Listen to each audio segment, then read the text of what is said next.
My name is Cristina, and as Amber said, I am going to be talking about how to play big in your career. And before I get started, I want everybody to introduce themselves to the person sitting next to you. You'll see why later. I have a question for you all. Have you ever looked at your career and thought, is this it? Yeah, okay. So I have. I came to London to study politics at the London School of Economics, and I had really big dreams. But while studying politics, I realized that I didn't want to go into it. So as I approached graduation, I really felt lost because I didn't know what the next step would be. And what I did know was that I wanted to stay in the country, but I needed a work visa. So I applied to big consulting companies, and I landed a role at Accenture. So on paper, everything looked great. I was climbing the ladder, building key relationships, and leading cross-functional teams on high-profile projects with billion-dollar businesses. But every year that passed, I felt more and more trapped. Like the path that I was on was no longer exciting me.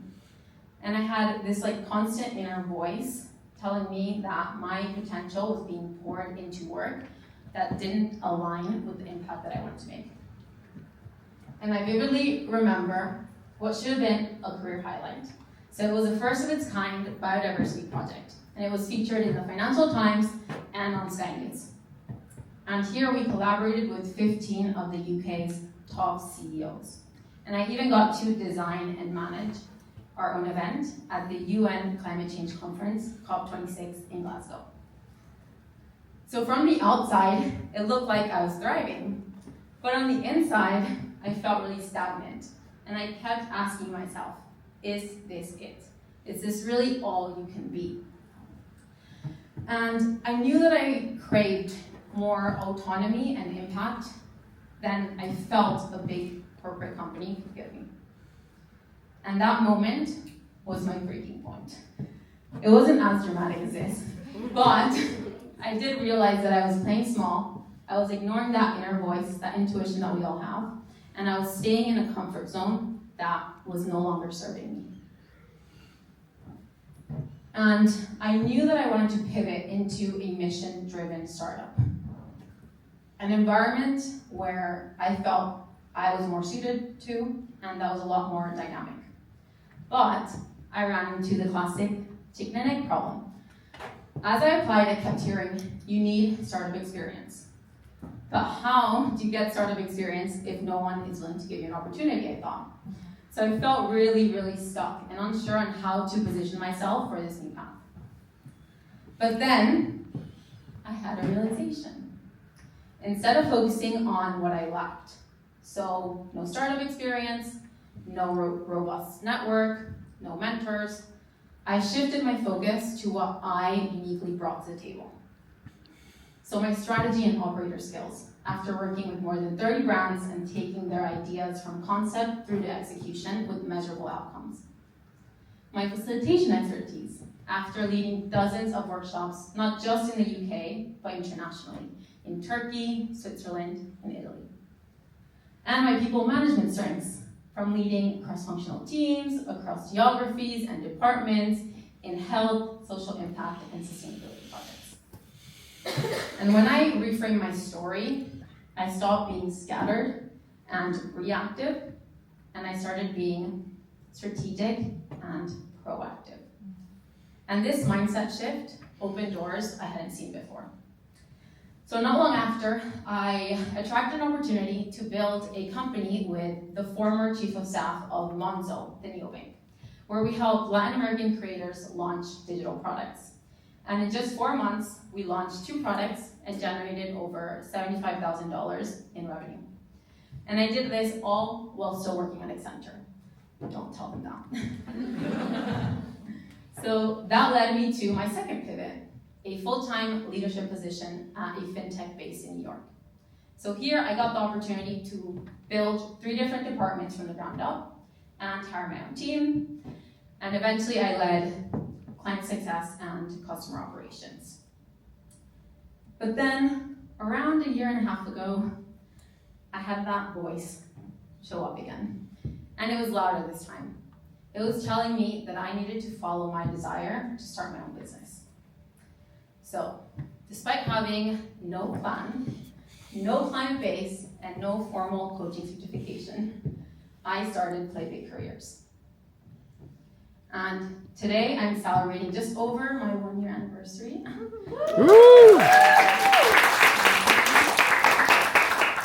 And I am hitting 5-figure months, but more importantly, I've gotten the opportunity to partner with dozens of professionals to help them secure promotions, pivot into new roles, and translate their skills and expertise into service-based businesses. Imagine, that slide wasn't there. So imagine if I had entertained the idea that I needed more experience to start my own business. Or if I had waited to feel ready or like I knew enough. I would not be here today, let me tell you that. So when I look back at my career, every successful pivot happened because I adopted what I now call the Play Big mindset. And it's not magic, it's not luck, it's a framework grounded in key pillars. And today I'm going to walk you through 3 of them. So the first is clarify your value. And this is all about understanding what you bring to the table. The second one is frame your story. So this is about positioning yourself so others see your value clearly. And the third is find your ideal environment. So this is all about aligning your work with the impact you want to make and where your value is amplified. So this framework is really the foundation to start attracting bigger and more aligned career opportunities. And if you just implement one of these pillars, you're going to start to see changes. But when you embrace all 3, that's when the magic happens.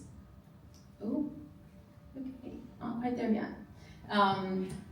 So, because I love making things actionable and tangible, I'm going to get you to do a few exercises, which is why I had you introduce yourself to the person next to you. So I am warning you now. This is more interactive than perhaps how other speakers do it. But first, I wanted to show you guys what it looks like to play small, right, and block opportunities. So here are some signs. The first is that you doubt your unique strengths and second guess your impact. You ignore that inner voice telling you it's time for something bigger. You struggle to communicate your story in a clear and compelling way. And you settle into roles that leave you feeling uninspired and unfulfilled. So raise your hand if you've ever felt any of these. Okay, so basically everybody. But starting today, you can shift from playing small to playing big. So this is what playing big looks like. It's owning what makes you different and leaning into it. It's listening to your inner voice and aligning your work with what you value. It's taking control of your narrative and positioning yourself as the obvious choice. And it's intentionally building your personal brand, both within and outside the workplace. And this is not about being the loudest in the room or the most qualified. This is about being who you are and using your skills, experiences, and perspectives to stand out. So let's start with the first pillar, clarify your value. So this is all about understanding what you uniquely bring to the table and how that drives impact. And according to Christo, who's a leading voice in personal branding, he says that the problem isn't whether you're good enough. It's that too few people know why you're the right fit or how you drive impact. So we unintentionally position ourselves as commodities, indistinct and replaceable, when we should be positioning ourselves as a luxury. Think of sparkling water. So a generic supermarket brand blends into the shelf. It's forgettable. Now think of San Pellegrino with its iconic branding, storytelling, and elevated experience. So people don't just buy it for the water. They buy it for the perceived increase in value it represents. So I want you to think about your job and your career. Are you blending in like generic supermarket brands, or are you standing out like San Pellegrino? And to help you to start clarifying your value, I want you to remember this. Your uniqueness doesn't lie in your job title. It's in the combination of your skills, your perspectives, your interests, your experiences. And these things make your approach to work uniquely yours. And oftentimes, the very traits that we downplay are what sets us apart and create impact. And to bring some of these traits to life, I'm going to walk you through 4 different archetypes, and I want you to picture yourself and see which ones resonate most. The first, the optimizer. So are you the person that can't stand inefficiencies and is always leaving things better, faster, smoother than when they started? Raise your hand if this sounds like you. Okay, yeah, a couple of you. Are you the galvanizer, the person that brings energy to a room and that aligns different perspectives towards a common goal and motivates people to take action? Yeah, okay, so raise your hand. Amazing. Or are you the visionary, big picture thinking, who generates bold ideas and challenges limitations with innovative solutions? Raise your hand. Sounds like you. Or are you the integrator, the person who synthesizes ideas across various perspectives and executes them with precision? Raise your hand if this is more your style. Nice. Researchers tend to have this characteristics like input, conflicting strengths, if anyone's ever done that. So this is how you start to clarify your value. And to get started and help you do this, I want you to think about these 4 archetypes that I just took you through, and how combined with your skills and expertise help you create impact in your current job. And I'm going to give you a few minutes so you can discuss this with the person next to you. It's hard, yeah. Any of those groups, so that was our conclusion. Love that. So yes, these are 4 archetypes, but there's so many. I could literally have like multiple slides. But you raised such an important point, so I'm so glad that you raised your hand, because we tend to think in binary terms, right? We're either this or that. But actually, if we see ourselves like an onion, we have various layers, right? And that's what this is about. It's understanding what are your layers. You have different layers, different depths to them. And the more that you recognize your unique layers, the easier it is for others to recognize it too. Thank you for sharing that. Okay, so the second pillar, frame your story. And honestly, like, if I can ever find a way to add Mean Girls to a presentation, I find it. So your career story is your greatest asset, okay? And it's not just about what you do, but why it matters and how it connects to where you're going. So Steve Jobs said, you cannot connect the dots looking forward. You can only connect the dots looking backwards. And this is the power of framing. Ooh. Yeah, good. This is the power of framing. Intentionally connecting the dots in your story in a way that resonates with your audience and aligns with your future goals. This is how you start to stand out like San Pellegrino. So, how do you make your story more magnetic? Here are 3 areas that I want you to consider. So who is a Simon Sinek fan here? Yeah? Okay. So you'll be familiar with this, but start with your why. So Simon says, people don't buy what you do. They buy why you do it. So your why is the foundation of your story. It's what gives meaning to your work. The second one is look for common threads in your favorite projects. So I want you to think about what kinds of problems were you solving, what kinds of outcomes were you proudest of. These threads connect your different experiences and they make your story cohesive and credible. And the third is identify your drivers and motivators. So So what excites and energizes you, right? What keeps you engaged at work? These insights are what make your story authentic, and it's what helps other people see why you stand out. So, when you intentionally think about these 3 areas, you stop just like communicating your story in terms of what you've achieved and what your responsibilities are, and you start to create a narrative where you explain why you do what you do. You highlight the value that you uniquely bring to the table, and you position yourself as a memorable person who solves meaningful problems and creates impact. And when you reframe your story, you shift the focus from what you do to why it matters and the impact it creates. And this is how you start to make your story a lot more compelling, magnetic, and memorable. And Amber, how are we doing for time? Okay. So we were moving on to the final pillar. Find your ideal environment. So your value isn't fixed. It depends on the environment.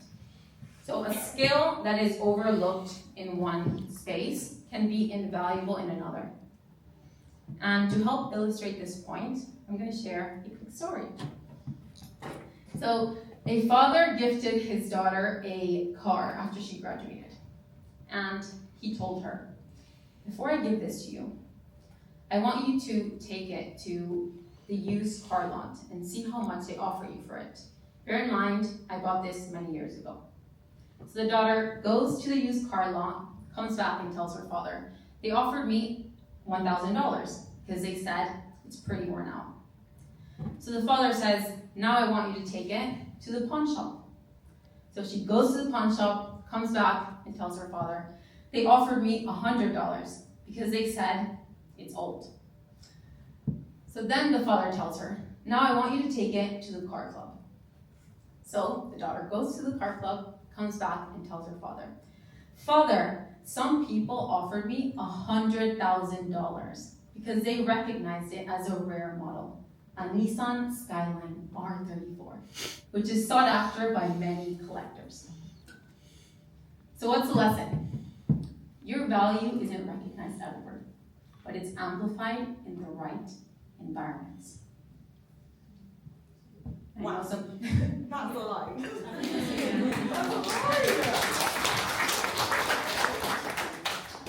So, how can you find your car club, i.e. your ideal environment? And some people are taking photos, just giving you an extra second. But essentially, there are 2 things I want you to consider. The first is to identify the places where your skills are most valued and where you thrive. So your unique strengths and expertise will shine brighter in an environment that aligns with who you are and what you do best. And for some, that's going to be a more dynamic, fast-paced environment, maybe like a startup. And for others, they need more structure and stability with clear roles and responsibilities. The second, continuously invest in your career capital. So just as old cars, right, increase, or I should say rare cars, not all cars, increase in value when well-maintained and restored, your career value increases when you upskill and align yourself with market trends. So think about your target companies and look at the hiring patterns, right? What are the in-demand skills that they most value? And start adding those to your toolkit. And when you implement these 3 pillars, you start to recognize your value and you communicate it in a much more compelling and magnetic way. And the best part is, the more you do this, the easier it becomes. And when other people can see your brilliance clearly, you're not just noticed, you're remembered. You're the first person they think of when the right opportunity arises. So as we step into 2025, I want you to think about which one of these pillars you want to prioritize, right? Do you want to clarify your value and really own what makes you different? Or do you want to focus on connecting the dots in your story and framing your narrative with greater intention? Or do you want to take some time to reflect on where your ideal environment is, the space where your value is recognized and amplified? And whatever pillar you choose, I want you to remember one thing. You are already enough. You don't need to become anyone else to succeed. But what you do need is to recognize the power of what you already bring to the table and frame it in a way that helps others see why you're the obvious choice. So here's to playing bigger every day, because the opportunities you want, they're waiting for you to show up as your most confident, calm, expansive self, fully owning your unique value without doubt or hesitation. Woo! Woo!